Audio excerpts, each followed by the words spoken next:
রাজবাড়ীর দুইটি সংসদীয় আসনে ৩৫৬টি কেন্দ্রে ভোট অনুষ্ঠিত হবে। এর মধ্যে ২৪৭টি কেন্দ্রকে গুরুত্বপূর্ণ ঘোষণা করেছে নির্বাচন কমিশন।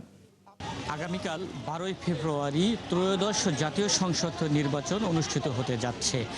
সারা দেশের ন্যায় রাজবাড়ীতেও দুইটি আসনে নির্বাচন অনুষ্ঠিত হবে, রাজবাড়ী 1 এবং রাজবাড়ী 2।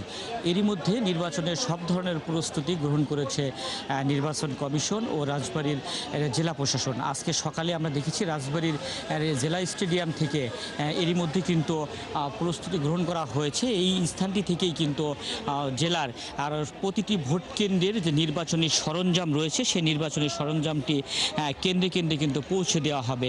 আমরা সকাল থেকেই দেখছি আনসার সদস্যরা এই মাঠটিতে উপস্থিত হয়েছে। তারা বিভিন্ন ধরনের যানবাহন নিয়ে তারা এই মাঠটিতে অবস্থান করছে। প্রিজাইডিং অফিসার এবং পুলিশ সদস্যদের অংশগ্রহণে তারা এই মাঠ থেকে তাদের সরঞ্জাম বুঝে নিয়ে তাদের কেন্দ্রে কেন্দ্রে কিন্তু তারা পৌঁছাবেন। আপনাদের অবগতির জন্য জানিয়ে রাখা দরকার, রাজবাড়ীর দুটি সংসদীয় আসনে মোট 13 জন প্রার্থী, বিএনপি জামায়াত সহ মোট 13 জন প্রার্থী তাদের প্রতিদ্বন্দ্বিতা করছেন।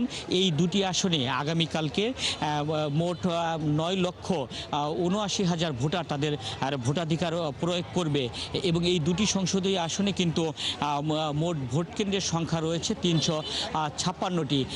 এরই মধ্যে কিন্তু প্রশাসন আমরা দেখেছি 247টি ভোট কেন্দ্রকে ঝুঁকিপূর্ণ বা অধিক গুরুত্বপূর্ণ কেন্দ্র হিসেবে তারা কিন্তু ঘোষণা করেছে।